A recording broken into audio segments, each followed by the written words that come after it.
પ્રભુ ઈસુના ગૌરવી નામમાં આજની સવારની પ્રેમી સલામ. જય મસીહ કી. Praise the Lord. હાલેલુયા. પ્રભુનો આપણે આભાર માનીએ છીએ કે સત્તાવણી મધ્યે પ્રભુ એનું સામર્થ્ય આપણને આપે છે. સત્તાવણી મધ્યે આપણે પ્રાર્થનામાં રહીએ, પવિત્ર આત્માનું સામર્થ્ય પામીએ તો સુવાર્તામાં વિઘ્નો છે, પરીક્ષણો છે, સત્તાવણી છે, પણ આપણે એમાં ટકી રહીશું.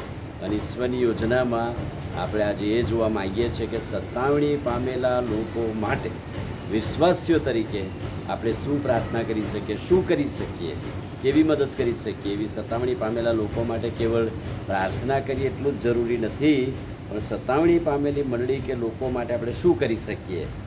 એફેસ્યને પત્ર 6 અધ્યાય અને 18મું વચન.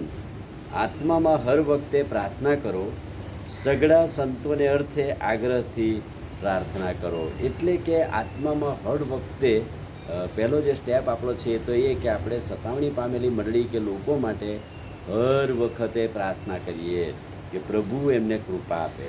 કઈ કઈ પ્રાર્થનાઓ કરી શકાય? પહેલી વાત, પ્રાર્થના કરો કે સત્તાવણી પામેલા ખ્રિસ્તીઓ પોતા પર નહીં પણ ઈશ્વર પર આધાર રાખે. 2 કોરિન્થી 1 અધ્યાય 7 થી 9 વચન મુજબ.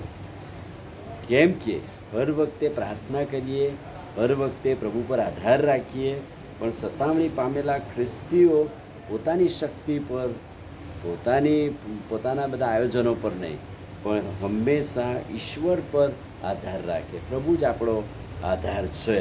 એટલે સત્તાવણી પામેલા લોકો માટે એ ઉત્તેજન અને એ પ્રાર્થનાની જરૂર હોય છે. બીજી વાત, આપણે પ્રાર્થના કરીએ કે સત્તાવણી પામેલા ખ્રિસ્તીઓ ઈશ્વર દ્વારા એવી એક આશા જાણે કે પ્રભુ એ જ ખ્રિસ્ત છે અને એની મારફતે જ આશીષિત છે. એફેસીનો પત્ર 1 અધ્યાય અને 18મું વચન. સત્તાવણી પામેલા ખ્રિસ્તીઓ ઈશ્વર દ્વારા આશા જાણી શકે, પ્રેમ જાણી શકે, વૃદ્ધિ પામી શકીએ. ત્રીજી વાત, પ્રાર્થના કરીએ કે સત્તાવણી પામેલા લોકો તેમની જ સાક્ષીને વળગી રહે અને પ્રેરણારૂપ બને.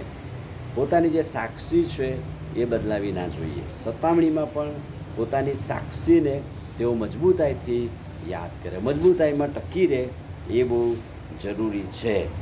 પ્રાર્થના કરીએ કે સત્તાવણી પામેલા ખ્રિસ્તીઓ નિર્ભયપણાથી ઈશ્વરની વાત પ્રગટ કરે. પ્રભુની વાત પ્રગટ કરવામાં કોઈ આમ તેમ નહીં, આજે આવી વાત કરી, કાલે બીજી વાત, એવું નહીં, પણ સત્તાવણી પામેલા લોકો ઈશ્વરની વાત બહુ જ નિર્ભયતાથી પ્રગટ કરે, એમાં આમ તેમ નહીં.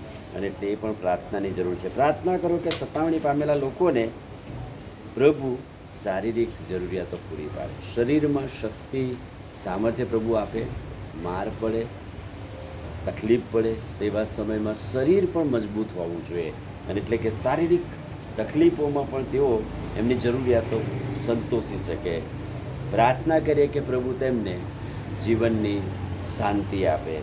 પ્રાર્થના કરીએ કે પ્રભુ તેમને ખતરનાક પરિસ્થિતિઓથી બચાવે અને ખતરનાક પરિસ્થિતિઓમાં સામનો કરવા પ્રભુ કૃપા આપે, અને તેઓ સંપૂર્ણપણે ખ્રિસ્તને આધીન રહે અને પ્રભુ તેમની સમજ અને શક્તિ બને. પ્રભુ એમની સમજ અને શક્તિ બને અને સંપૂર્ણપણે સ્વસ્થ તંદુરસ્તી સાથે આ લડાઈમાં ટકી રહેવા માટે, સત્તાવણીમાં ટકી રહેવા માટે, સુવાર્તા પ્રગટ કરવા માટે પ્રભુ કૃપા આપે. આમીન. પ્રાર્થના કરીએ. વાલા પ્રભુ, આજે સવારે તમારા અદ્ભુત ખાતરીદાયક વચનને માટે આભાર.